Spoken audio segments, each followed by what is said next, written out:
B Tech প্লেসমেন্টে permutation combination ভীষণই important একটা topic. আমি আজকের এই কোশ্চেনটি বেছে নিয়েছি সেই চ্যাপ্টার থেকেই। সহজ কোশ্চেন, কিন্তু তারপরেও স্টুডেন্ট ভুল করে ফেলে। যাই হোক, কোশ্চেনটা দেখো, 7 বুকস আর to be arranged in such a way so that two particular books are always at first and last position বা last place, find the number of arrangement.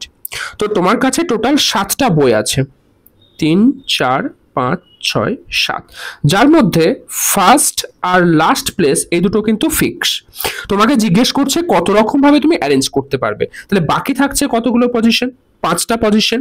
আর যেহেতু এখানে অ্যারেঞ্জমেন্টের কথা বলা হচ্ছে, আমাকে কিন্তু চয়েসের কথা বলেনি, অ্যারেঞ্জমেন্ট যেহেতু বলছে, তাহলে আমাকে কি করতে হবে, পারমুটেশন করতে হবে। তাহলে এই যে 5টা প্লেস আছে, এখানে আমি কত রকম ভাবে বইগুলোকে অ্যারেঞ্জ করতে পারবো, 5 ফ্যাক্টোরিয়াল ভাবে। এখন এই যে প্রথম প্লেস আর লাস্ট প্লেস যেটা আছে, সেখানে দুটো বই আছে, তাদেরকে তো আমি নিজেদের মধ্যে অ্যারেঞ্জ করতে পারবো। প্রথম বইকে লাস্টে নিয়ে গেলাম, লাস্টের বইকে আমি প্রথমে নিয়ে এলাম, তার মানে এই দুটো প্লেসেও আমি 2 ফ্যাক্টোরিয়াল ভাবে আমি অ্যারেঞ্জ করতে পারছি।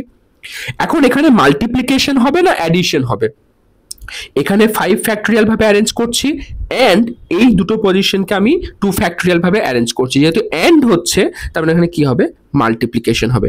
তাহলে 5 ফ্যাক্টোরিয়াল মানে হচ্ছে 120, 2 ফ্যাক্টোরিয়াল মানে হচ্ছে 2, সো অ্যান্সার কত হচ্ছে 240, মানে অপশন সি হচ্ছে কারেক্ট। Thank you.